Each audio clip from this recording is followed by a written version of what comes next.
The weekly test. At 2:00 sharp, the class assembled, including Miss Honey, who noted that the jug of water and the glass were in the proper place. Then she took up a position standing right at the back. Everyone waited. Suddenly, in marched the gigantic figure of the headmistress in her belted smock and green breeches. "Good afternoon, children," she barked. "Good afternoon, Miss Trunchbull," they chirruped. The headmistress stood before the class, legs apart, hands on hips, glaring at the small boys and girls who sat nervously at their desks in front of her. "Not a very pretty sight," she said. Her expression was one of utter distaste, as though she were looking at something a dog had done in the middle of the floor. "What a bunch of nauseating little warts you are!" Everyone had the sense to say silent. "It makes me vomit," she went on, "to think that I'm going to have to put up with a load of garbage like you in my school for the next 6 years. I can see that I'm going to have to expel as many of you as possible, as soon as possible, to save myself from going round the bend." She paused and snorted several times. It was a curious noise. You can hear the same sort of thing if you walk through a riding stable when the horses are being fed. "I suppose," she went on, "your mothers and fathers tell you you're wonderful. Well, I'm here to tell you the opposite, and you'd better believe me. Stand up, everybody!" They all got quickly to their feet. "Now put your hands out in front of you, and as I walk past, I want you to turn them over so I can see if they were clean on both sides." The Trunchbull began a slow march along the rows of desks, inspecting the hands. All went well until she came to a small boy in the second row. "What's your name?" she barked. "Nigel," the boy said. "Nigel what?" "Nigel Hicks," the boy said. "Nigel Hicks what?" the Trunchbull bellowed. She bellowed so loud she nearly blew the little chap out the window. "That's it," Nigel said, "unless you want my middle names as well." He was a brave little fellow, and one could see that he was trying not to be scared by the Gorgon who towered above him. "I do not want your middle names, you blister," the Gorgon bellowed. "What is my name?" "Miss Trunchbull," Nigel said. "Then use it when you address me. Now then, let's try again. What is your name?" "Nigel Hicks, Miss Trunchbull," Nigel said. "That's better," the Trunchbull said. "Your hands are filthy, Nigel. When did you last wash them?" "Well, let me think," Nigel said. "That's rather difficult to remember exactly. Could have been yesterday, or it could have been the day before." The Trunchbull's whole body and face seemed to swell up, as though she were being inflated by a bicycle pump. "I knew it," she bellowed. "I knew as soon as I saw you that you were nothing but a piece of filth. What's your father's job? A sewage worker?" "He's a doctor," Nigel said, "and a jolly good one. He says we're all so covered with bugs anyway that a bit of extra dirt never hurts anyone." "I'm glad he's not my doctor," the Trunchbull said. "And why, might I ask, is there a baked bean on the front of your shirt?" "We had them for lunch, Mrs. Trunchbull." "And do you usually put your lunch on the front of your shirt, Nigel? Is that what this famous doctor father of yours has taught you to do?"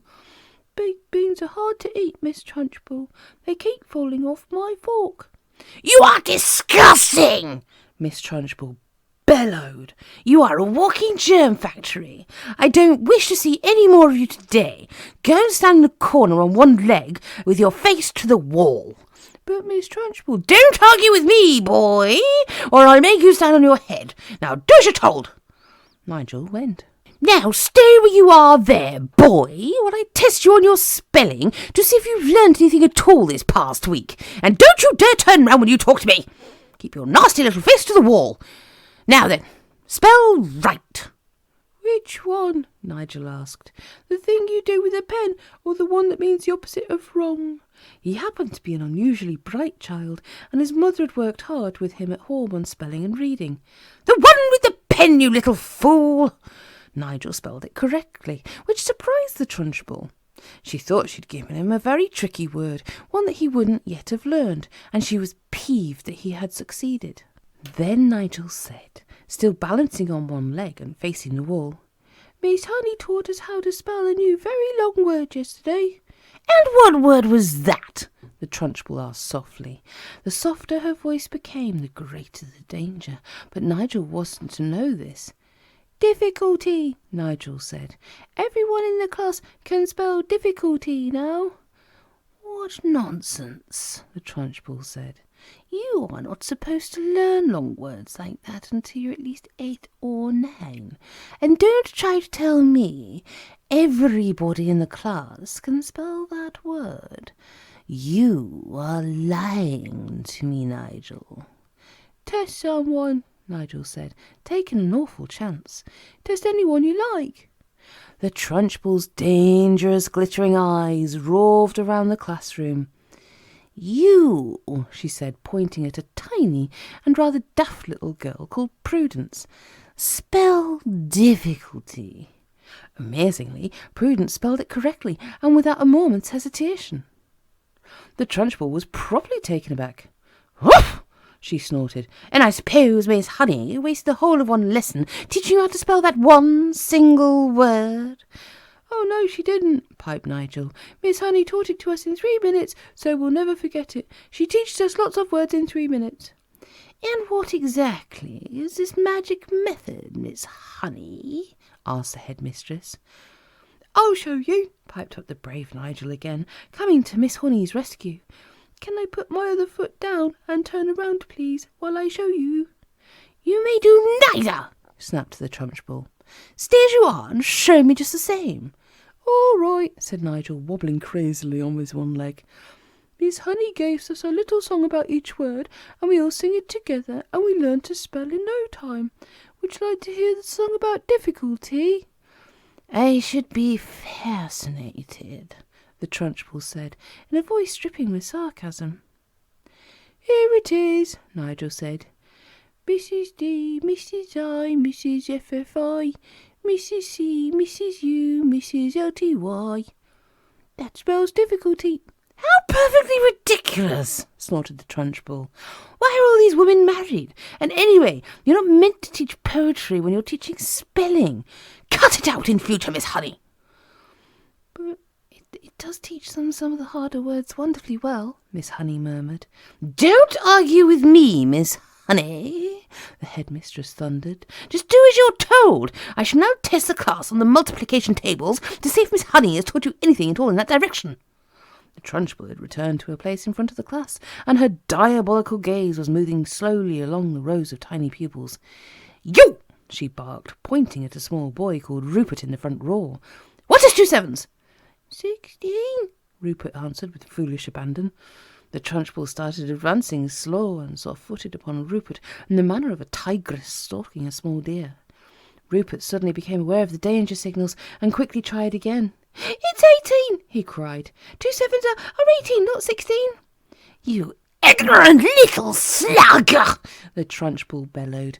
You witless weed, you empty-headed hamster, you stupid glob of glue. She had now stationed herself directly behind Rupert, and suddenly she extended a hand the size of a tennis racket and grabbed all the hair on Rupert's head in her fist. Rupert had a lot of golden-coloured hair. His mother thought it was beautiful to behold, and took delight in allowing it to grow extra long. The Trunchbull had as great a dislike for long hair on boys as she had for plaits and pigtails on girls, and she was about to show it. She took a firm grip on Rupert's long golden tresses with her giant hand, and then, by raising her muscular right arm, she lifted the helpless boy clean out of his chair and held him aloft. Rupert yelled. He twisted and squirmed and kicked in the air and went on yelling like a stuck pig, and Miss Trunchbull bellowed, 2 sevens are 14! 2 sevens are 14! I'm not letting you go until you say it! From the back of the class, Miss Honey cried out, Miss Trunchbull, please let him down. You're hurting him. All his hair might come out. And when it might, he doesn't stop wriggling, snorted the Trunchbull. Keep still, you squirming worm! It really was quite an extraordinary sight to see this giant headmistress dangling the small boy high in the air, and the boy spinning and twisting like something on the end of a string, and shrieking his head off. Say it! Bellowed the Trunchbull. Say 2 sevens are 14! Hurry up, or I'll start jerking you up and down, and then your hair will really come out, and we'll have enough of it to stuff a sofa. Get on with it, boy! Say 2 sevens are 14, and I'll let you go. 2 sevens for 14, gasped Rupert, whereupon the Trunchbull, true to her word, opened her hand and quite literally let him go. He was long way off the ground when she released him, and he plummeted to earth and hit the floor and bounced like a football. "Get up and stop whimpering," the Trunchbull barked. Rupert got up and went back to his desk, massaging his scalp with both hands. The Trunchbull returned to the front of the class. The children sat there hypnotised. None of them had seen anything quite like this before. It was splendid entertainment. It was better than a pantomime, but with one big difference. In this room there was an enormous human bomb in front of them which was liable to explode and blow someone to bits at any moment. The children's eyes were riveted on the headmistress. "I don't like small people," she was saying. "Small people should never be seen by anybody. They should be kept out of sight, in boxes like hairpins and buttons. I cannot for the life of me see why children have to take so long to grow up. I think they do it on purpose." Another extremely brave little boy in the front row spoke up and said, "But surely you were a small person once, Miss Trunchbull, weren't you?" "I was never a small person," she snapped. "I've been large all my life, and I don't see why others can't be the same way." "But you must have started out as a baby," the boy said. "Me? A baby?" shouted the Trunchbull. "How dare you suggest such a thing? What cheek! What infernal insolence! What's your name, boy? And stand up when you speak to me." The boy stood up. "My name is Eric Ink, Miss Trunchbull," he said. "Eric what?" the Trunchbull shouted. "Ink," the boy said. "Don't be an ass, boy. There's no such name." "Look in the phone book," Eric said. "You'll see my father there, under Ink." "Very well, then," the Trunchbull said. "You may be Ink, young man, but let me tell you something. You're not indelible. I'll very soon rub you out if you try getting clever with me. Spell what?" "I don't understand," Eric said. "What do you want me to spell?" "Spell what, you idiot? Spell the word what." "W-O-T," Eric said, answering far too quickly. There was a nasty silence. "I'll give you one more chance," the Trunchbull said, not moving. "Oh, yeah, I know," Eric said. "It's got an H in it. W-H-O-T. It's easy."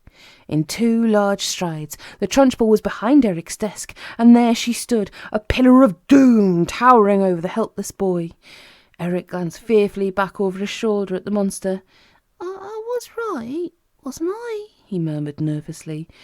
"You were wrong," the Trunchbull barked.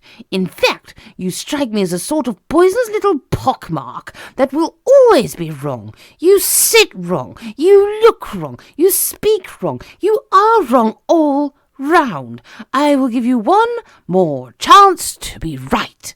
Spell what?"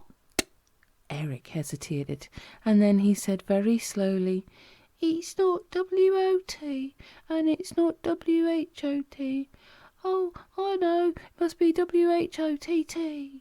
Standing behind Eric, the Trunchbull reached out and took hold of the boy's 2 ears, one in each hand, pinching them between forefinger and thumb.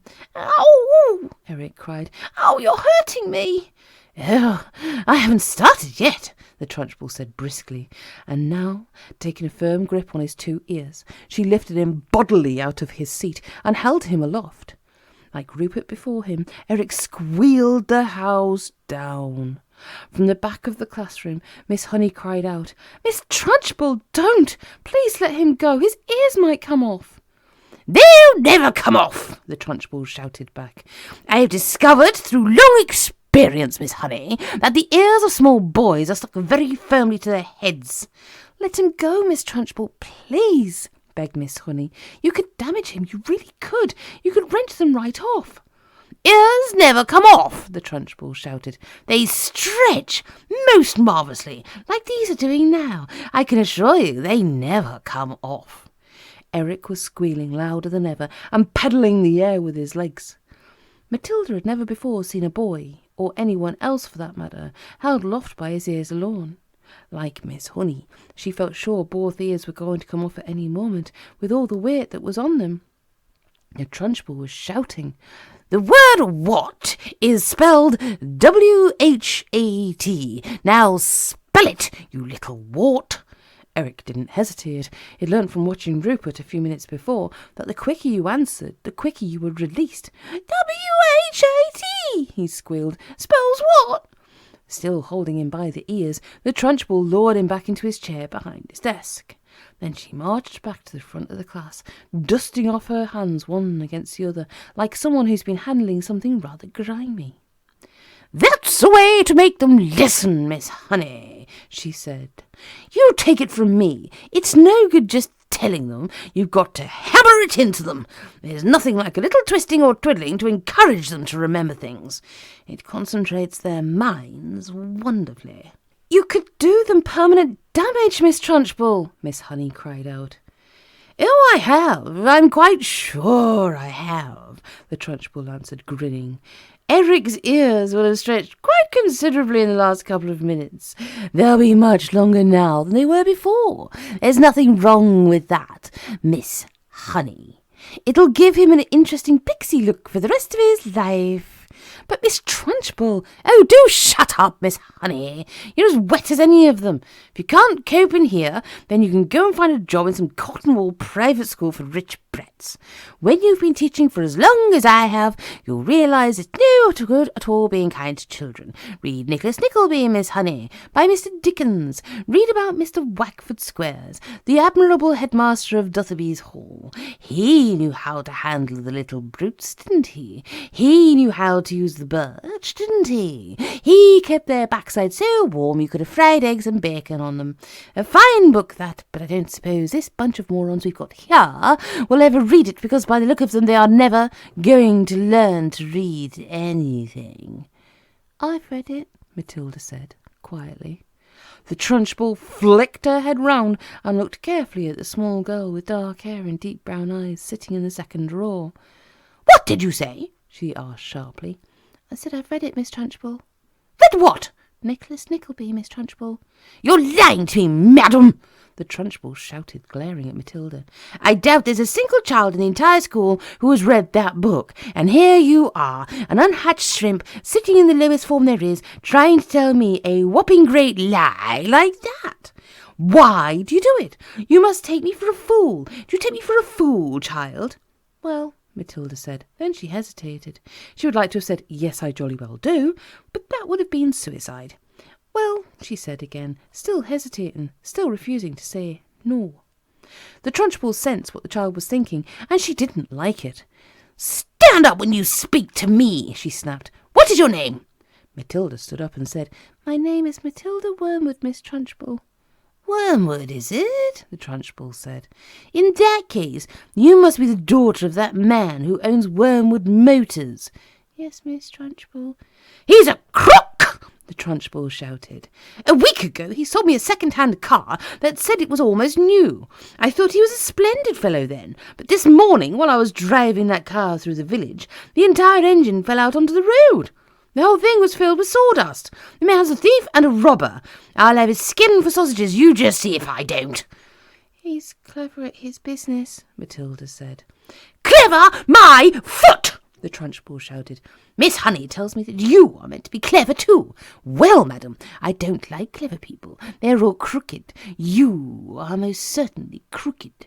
Before I fell out with your father, he told me some very nasty stories about the way you behaved at home. But you'd better not try anything in this school, young lady. I shall be keeping a very careful eye on you from now on.